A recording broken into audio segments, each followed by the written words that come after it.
तो देखिए question number 20 ये कह रहा कि क्वेश्चन नंबर 20 एक्सरसाइज 3.2 का है ये कि books of a particular school has 10 dozen chemistry, 10 dozen chemistry का है, 8 डजन आपका फिजिक्स का है, 10 डजन इकोनॉमिक्स के बुक्स हैं और their selling prices are 80, 60 and 40 rupees ई सब्जेक्ट रिस्पेक्टिवली।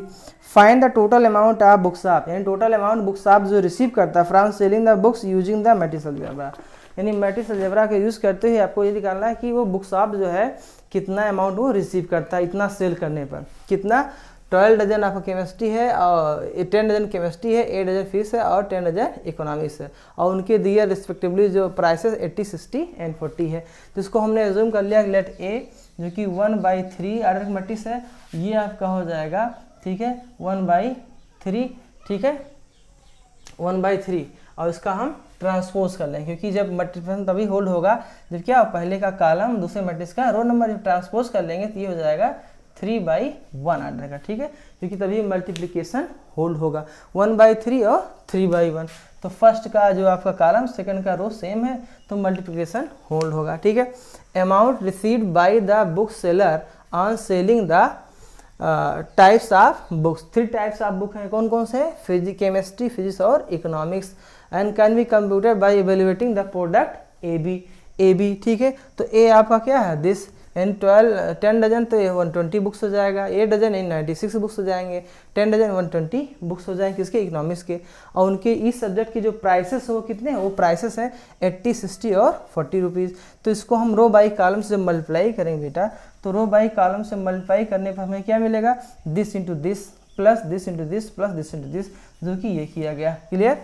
अच्छा, तो ये हमारा हो जाएगा टोटल अमाउंट वो बुक्स ऑफ जो होगा वो रिसीव करेगा। किस पर रिसीव करेगा?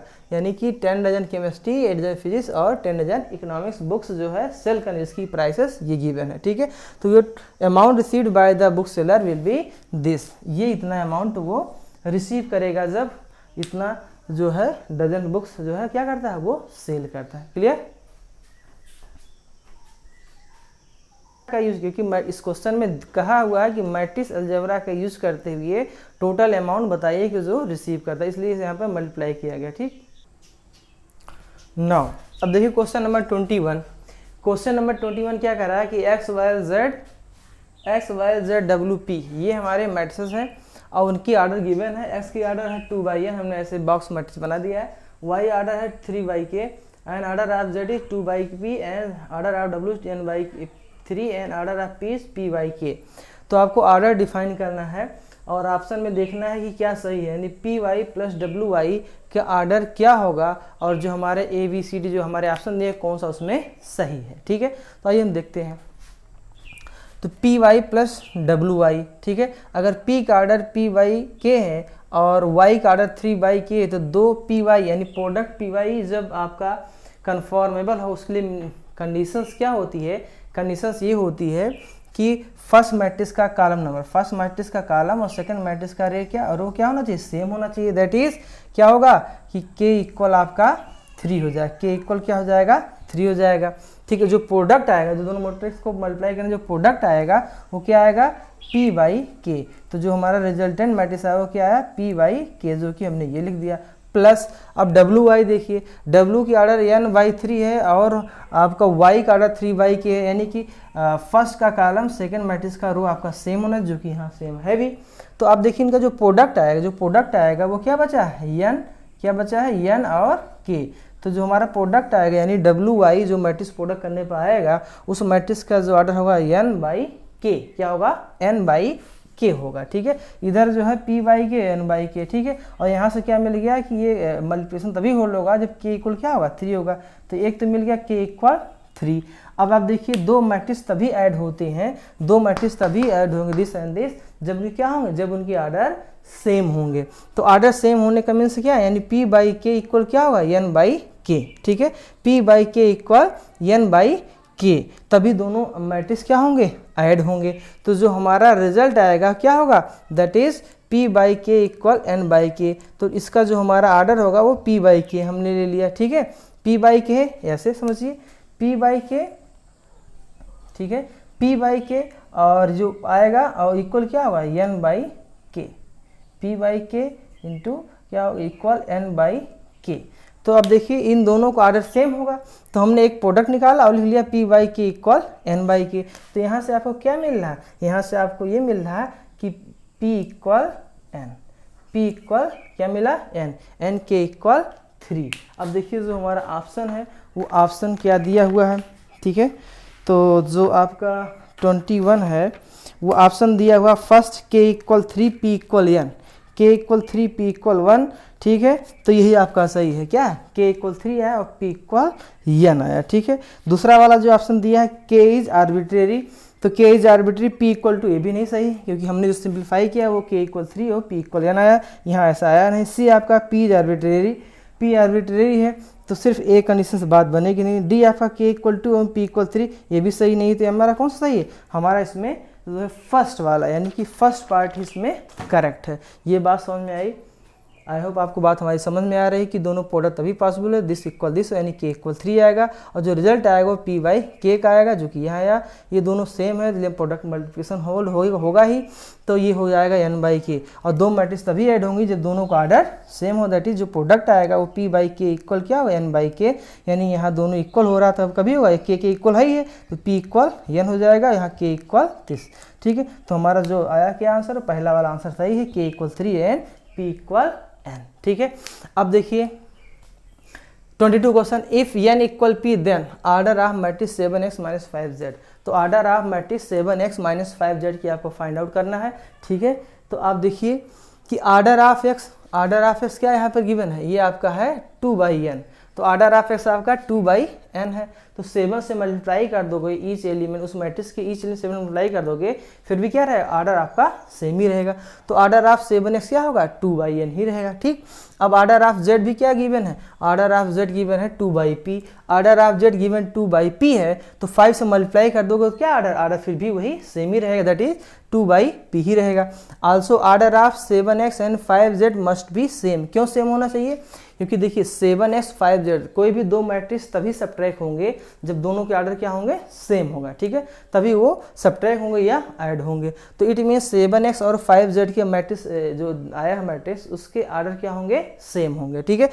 तो वही लिखा है, तो 2/n, अब 7x का ऑर्डर आपका 2/n है और 5z का ऑर्डर क्या है 2/p है, तो दोनों सेम होना चाहिए, that is 2/n equal 2/p, ठीक है। तो ये 2 तो सेम ही है, तो ये आपका कॉलम यानी n इक्वल क्या होना चाहिए p, तो n इक्वल p होना चाहिए।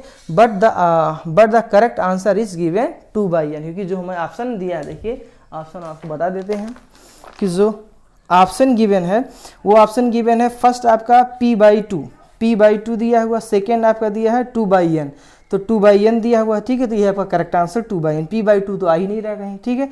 और ये c आपका n/3 वो भी कहीं सिंप्लीफाई करने में नहीं आ रहा, d आपका p/n, ठीक है। तो ये p/n भी नहीं आ रहा, कौन सा आ रहा 2/n, यानी b वाला आंसर आपका सही है, ठीक है। तो ये b वाला आंसर आपका सही, दैट इज 2/n। ये बात समझ में आ गई होगी, आप इस चीज़ को बहुत ध्यान से समझिएगा कि जब 7x और 5 दो मैट्रिक्स सब्ट्रैक्ट हो रहा है, दोनों का ऑर्डर एडिशन सब्ट्रैक्शन तभी पॉसिबल होगा जब दोनों की ऑर्डर सेम होगी। तो दोनों की ऑर्डर सेम होगी, इट मीन्स क्या होगा 2/n इक्वल 2/p, तो यहाँ से क्या मिल गया n इक्वल p। तो जो आंसर दिया है वो 2/n दिया है, 2/p तो दिया नहीं, इसलिए ऑर्डर क्या हो जाएगा 2/n, ठीक है। 2/n भी होगा या 2/p दोनों हो सकता है, लेकिन जब आंसर में दिया 2/n तो हम क्या लेंगे 2/n, यानी हम करेक्ट आंसर बी आपका क्या हो जाएगा, ऑप्शन बी आपका करेक्ट हो जाएगा। क्लियर। आइए देखते हैं क्वेश्चन नंबर 19। क्वेश्चन 19 थोड़ा इजी था, हमने कहा छोड़ देते लेकिन फिर भी बता दे रहे हैं, आप लोग डिमांड है। क्वेश्चन नंबर 19 ये है कि एक कोई ट्रस्ट फंड है, ठीक है, वो 30,000 उसके पास मनी है, उसको 2 पार्ट में डिवाइड करना, 2 बॉन्ड में, और एक बॉन्ड पे जो है 5% है, दूसरे पर 7% इंटरेस्ट लग रहा है, और उसको एनुअल जो है, जो उस ट्रस्ट को जो टोटल एनुअल आपको इंटरेस्ट मिल रहा है वो फर्स्ट केस में 1800 है और सेकंड केस में क्या है वो 2000 है। तो मैट्रिक्स अलजेब्रा का यूज करते हुए हमें क्या निकालना है कि जो है फर्स्ट बॉन्ड कितना अमाउंट इन्वेस्ट हुआ, सेकंड बॉन्ड में कितना अमाउंट इन्वेस्ट हुआ 30,000 का, ठीक है। तो हमने एज्यूम कर लिया फर्स्ट अमाउंट बॉन्ड भी x रुपीज़ जो इन्वेस्ट हुआ है और सेकंड बॉन्ड अमाउंट भी 30,000 माइनस x, अगर एक x दूसरा क्या हुआ 30,000 माइनस x हो जाएगा। क्लियर। अब देखिए मैट्रिक्स अलजेब्रा हम इसको कैसे अरेंज कर रहे हैं कि एक अमाउंट है दूसरा 30,000 माइनस है, इसको हम अरेंज किए हैं 1 × 2 ऑर्डर में, और दूसरा क्या है वो 2 × 1 ऑर्डर में, ठीक है। तो फर्स्ट का जो कॉलम है सेकंड का रो आपका सेम होना चाहिए, और अब बेस सी बात है ये सेम होगा ही तभी मल्टीप्लाई, इसलिए इसको इस तरह अरेंज किए हैं, दूसरे को 2/1 में अरेंज किए हैं। और जो हमारा ये मल्टीप्लाई करेंगे वो क्या आएगा, वो टोटल इंटरेस्ट होगा। तो टोटल इंटरेस्ट कितना आया एनुअली, वो फर्स्ट केस के लिए क्या आया है वो 1800 है, उसको हमने एज ए मैट्रिक्स में कर दिया, क्योंकि LHS मैट्रिक्स RHS भी मस्ट बी मैट्रिक्स, ठीक है। तो इसको मल्टीप्लाई किया तो रो बाई कॉलम, देखिए रो बाई कॉलम से जब मल्टीप्लाई करेंगे this into this plus this into this, जो कि हमने यहाँ किया, ठीक है। अब ये एज ए मैट्रिक्स है तो मैट्रिक्स में ही लिखेंगे। अब ये क्या 1/1, RHS भी क्या दैट इज 1/1। अब दो मैट्रिक्स अगर इक्वल है इट मीन्स करस्पॉन्डिंग, यानी 1 के करस्पॉन्डिंग जो दूसरा मैट्रिक्स है एलिमेंट क्या कंपेयर कर लेंगे, इक्वेट कर लेंगे, तो इसकी इक्वल दूसरा हो जाएगा एलिमेंट की 1/1 है। तो ये देखिए मैं दिस इक्वल दिस किया, इसको सिंप्लीफाई किया तो x इक्वल कितना है 15,000, यानी फर्स्ट बॉन्ड अमाउंट कितना है 15,000 रुपीज़ आया, ठीक है। ये 15,000 रुपीज़ आया। अब अदर बॉन्ड अमाउंट कैसे आया, यानी सेकेंड बॉन्ड अमाउंट जो इन्वेस्ट हुआ क्या 30,000 माइनस x, दैट इज क्या होगा 15,000, यानी 15,000 दो अमाउंट में आपको जो है इन्वेस्ट करना है।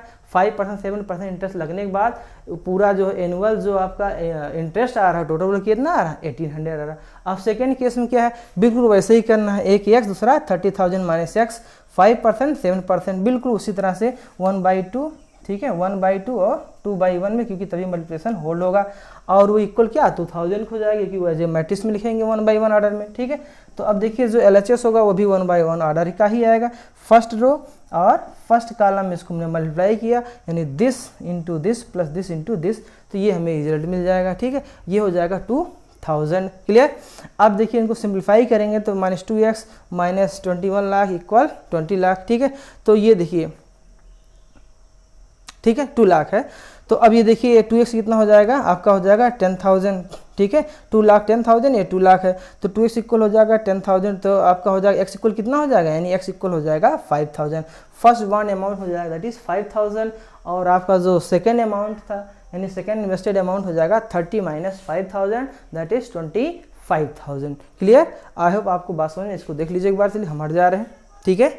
फर्स्ट बॉन्ड आपका सेकंड केस में आपका आएगा 5,000, सेकंड केस में आएगा क्या दैट इज 25,000। इस चीज़ को क्लियरली आप देख लीजिए एक बार, ठीक है। आई होप आपको हमारी बात समझ में आ रही होगी, अगर नहीं आ रही तो थोड़ा सीरियसली एक बार 2 बार वीडियो देखिए, आपको ज़रूर समझ में आएगा। और इस लेक्चर को देखने के बाद हम ये ज़रूर कहेंगे कि हमारे इस लेक्चर देखने के बाद आप like share and subscribe channel को ज़रूर करिए। Thank you for watching.